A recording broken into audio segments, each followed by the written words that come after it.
Sangkotsa muna ang pork. Bawang.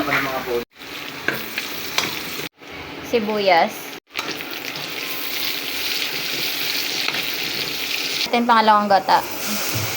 4 cubes. Gabi. Hinugasan ko na to. Ilubog lang natin yung gabi. Huwag masyadong haluin para hindi kumate. Takpan. Ang gata. Alamang. Ito yung nasa bote na alamang. Pepper.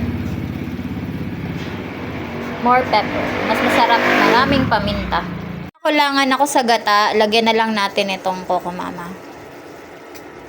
Kasi mas masarap yung laing pag maraming gata.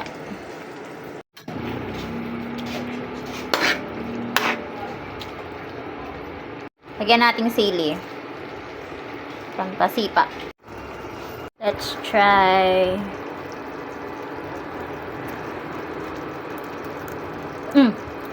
Ang sarap. Ah, grabe. Ang sarap.